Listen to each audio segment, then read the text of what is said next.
নমস্কার বন্ধুরা, আজ আপনাদের সামনে চলে এসেছি অন্য রকমের একটি ভিডিও নিয়ে।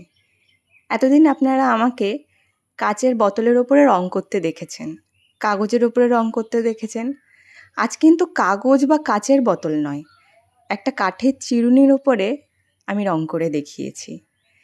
হ্যাঁ, এই কাঠের চিরুনিটা আমাদের বাড়িতে বেশ অনেক দিন ধরেই ছিল, তবে কাঠের চিরুনি যেমন হয় তেমনভাবেই ছিল। হঠাৎ মনে হলো যে কাঠের চিরুনির ওপরে যদি একটু তুলি দিয়ে কিছু করা যায় তাহলে কেমন হয় ব্যাপারটা। সেই যেমন ভাবা তেমনই কাজ। শাশুড়ি মায়ের কাছ থেকে কাঠের চিরুনিটা চেয়ে নিয়েছি, নিয়ে বসে গেছি তুলি নিয়ে, রং নিয়ে। অনেকক্ষণ ধরে ভাবার পরে মাথায় আসলো যে ফুল, লতা, পাতা এগুলো তো প্রকৃতিরই জিনিস, কেননা কাঠের চিরুনির ওপরে এটাই করি। প্রথমে হোয়াইট কালারের বেস করে তারপরে ফুল আঁকা শুরু করলাম। গোলাপি রঙের ফুল আমার বরাবরই খুব প্রিয়। গোলাপির সাথে সবুজের কম্বিনেশনটাও দারুণ লাগে। ঠিক সেই মতন ভেবেই গোলাপি, সবুজ, প্রথমে ফুলটার রং গোলাপি করে তারপরে পাতা, সবুজ কালারের পাতা করলাম। মাঝখানে হলুদের ছোঁয়া দিলাম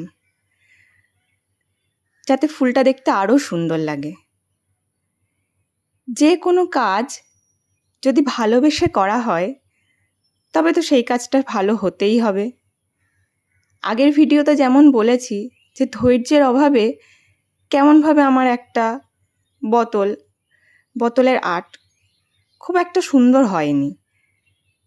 সেই দিন অতটা ভালোভাবে কাজটা করতে পারিনি, কিন্তু এই কাঠের চিরুনির ওপরে রং করার সময় আমার কাজটা করতে খুবই ভালো লেগেছে। আপনারাই দেখুন না, তুলির স্ট্রোকগুলো এখন কত সুন্দরভাবে আসছে।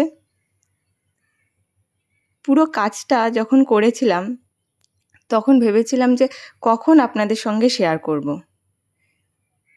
আর এখন দেখুন, এই পিঙ্ক কালারের ফুলগুলোর মধ্যে মধ্যে একটু ডিপ পিঙ্ক কালার দিয়ে আমি একটু ডিটেলের কাজ করছি।